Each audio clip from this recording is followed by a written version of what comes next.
आप कब सही थे इसे कोई याद नहीं रखता, लेकिन आप कब गलत थे इसे सब कोई याद रखते हैं। जय श्री कृष्ण मित्रों। इंसान चाहे कलयुग में हो या सतयुग में, उसे अपने कर्मों का हिसाब किताब तो देना ही पड़ता है। जिसने जैसे कर्म संसार में किए हैं, उन्हीं के अनुसार उसे अपने कर्मों का फल भोगना ही पड़ता है। यही संसार का नियम है। इसलिए कहते हैं, अच्छे कर्म करो और बुरे कर्म करने से बचो। मित्रों, कर्म के आगे किसी का जोर और रिश्वत नहीं चलती। कर्म एक स्वतंत्रता सत्ता है। व्यक्ति जो करता है उसे वही मिलता है। मित्रों, आज के इस वीडियो में हम जानेंगे कि कर्म कब और कैसे अपना हिसाब लेने आता है। इससे पहले अगर आप मेरे चैनल पर पहली बार आए हैं तो चैनल को सब्सक्राइब करें और साथ ही बेल आइकन को प्रेस करना ना भूलें। इस वीडियो को शुरू करते हैं एक छोटी सी कहानी से। एक पुजारी जी और एक बाल काटने वाली नाई दोनों बहुत अच्छे मित्र थे। नाई हमेशा पुजारी से कहता रहता था कि ईश्वर हमेशा ऐसा क्यों करता है, वैसा क्यों करता है। यहाँ बाढ़ आ गई, वहाँ सूखा हो गया, यहाँ एक्सीडेंट हो गया, वहाँ भूखमरी चल रही है, आदि आदि। ऐसी बहुत सारी परेशानियाँ लोगों को बताता रहता था कि ईश्वर के रहते ऐसा क्यों होता है। नाई की ये बात सुनकर पुजारी जी ने उसे एक इंसान से मिलाया जो भिखारी था। बाल बहुत बड़े हुए थे और दाढ़ी भी बहुत बड़ी हुई थी। और उस नाई को कहा, देखो उस इंसान को जिसके बाल बढ़े हुए हैं और दाढ़ी भी बड़ी हुई है। अब मुझे बताओ, तुम्हारे होते हुए वो ऐसा क्यों है। यह बात सुनकर नाई बोला, अरे उसने मेरे साथ संपर्क ही नहीं किया, मुझसे विनती ही नहीं की कि मैं मदद करूं। पुजारी जी मुस्कुराए और बोले, यही तो बात है। जो लोग ईश्वर से संपर्क करते हैं, विनती करते हैं, मदद मांगते हैं, उनका दुख खत्म हो जाता है। और वे लोग जो ऐसा नहीं करते और कहते हैं दुख क्यों है, ये ख़त्म क्यों नहीं होता। एक बार आप ईश्वर से संपर्क करके तो देखिए, विनती करिए, सारा दुख से मुक्त हो जाओगे। इस कहानी से हमें यह सीख मिलती है कि जैसा कर्म करोगे वैसा फल मिलेगा।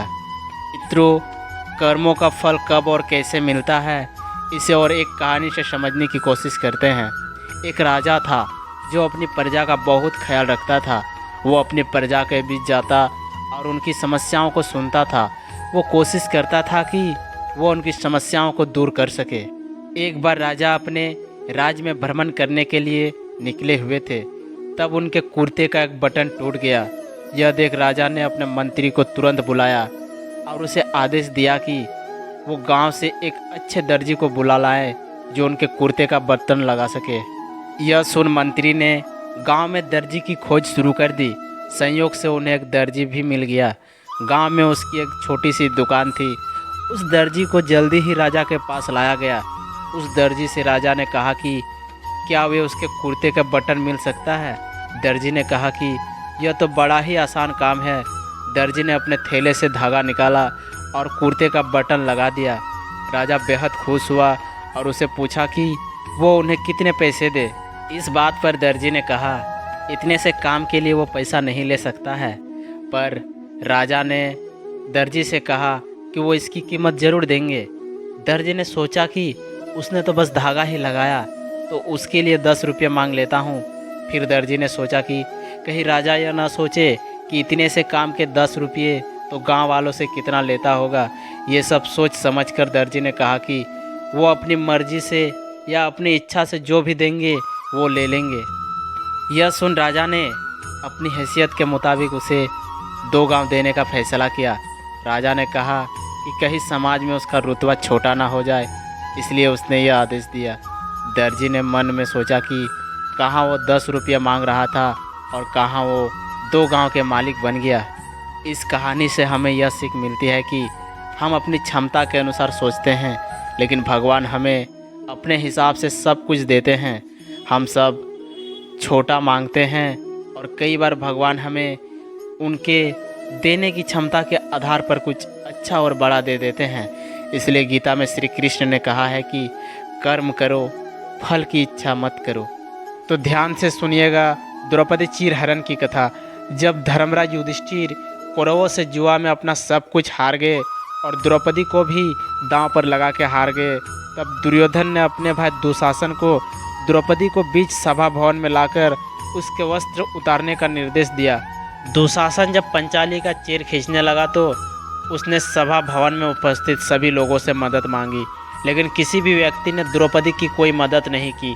अंत में द्रौपदी ने अपने आप को असहाय जानकर उसने भगवान श्री कृष्ण को याद किया और उसने अपनी लाज बचाने की प्रार्थना की और उनसे पूछा, हे प्रभु, आप तो कहते हो कि मानव को अपने पाप और पुण्य कर्मों का ही फल उसका मान और अपमान कराता है, तो हे करुणा निधान, मैं कौन सा ऐसा पाप कर्म किया है जिसके कारण आज अनेक महारथियों से भरी राज्यसभा में सबके सामने मेरा चीरहरण हो रहा है। तब भगवान ने द्रौपदी को उसके पूर्व जन्म का स्मरण कराया। कथा के अनुसार अपने पूर्व जन्म में द्रौपदी एक राजकुमारी थी। एक दिन जब द्रौपदी अपनी सखियों के संग गंगा स्नान के लिए जा रही थी तो उसने देखा कि गंगा में एक संत स्नान कर रहे थे और उनके अंग वस्त्र गंगा के किनारे रखे हुए थे। ये देखकर द्रौपदी को शरारत करने का विचार उसके मन में आया और उसने अपनी सखियों के साथ मिलकर उस संत के अंग वस्त्र एक स्थान पर छिपा दिए और चुपचाप किसी दूसरे घाट पर स्नान करने के लिए चली गई। स्नान करने के पश्चात अपनी सखियों के संग हंसते हुए और आमोद प्रमोद करते हुए द्रौपदी अपनी महल को चली गई। इधर जब संत गंगा स्नान करने के उपरांत जल से बाहर आए तो अपने वस्त्र गंगा तट पर न पाकर बहुत परेशान हो गए और इधर उधर खोजने लगे। बहुत खोजबीन के पश्चात संत को अपने अंग वस्त्र एक जगह छिपे हुए मिल गए। तब उस संत ने क्रोधित होकर श्राप दिया कि आज जिसने भी मेरे साथ ऐसा घृणित परिहास किया है और मेरे वस्त्र हरण किए हैं, एक दिन उसे भी अपने वस्त्र हरण होने पर समाज के सामने लज्जित होना पड़ेगा। इसी श्राप के कारण द्रौपदी को यह अपमान झेलना पड़ा, परंतु भगवान श्री कृष्ण की भक्ति होने के कारण भगवान ने उसकी पुकार सुनी और उसके चीर को बढ़ाकर उसके सम्मान की रक्षा की। इसलिए यदि आप आज तक जितने भी पाप किए हो या गलत आचरण किए हो, आप अभी भी सुधर जाइए और भगवान श्री कृष्ण का स्मरण करिए, या फिर आप जो भी भगवान को मानते हैं उसका स्मरण करिए, आपका सारा पाप धुल जाएगा। दोस्तों, यदि आप सभी को मेरा यह वीडियो पसंद आया है तो वीडियो को एक लाइक करें और कमेंट में जय श्री कृष्ण अवश्य लिखें। मिलते हैं अगले वीडियो में, तब तक के लिए अपना ख्याल रखिएगा। जय श्री कृष्ण।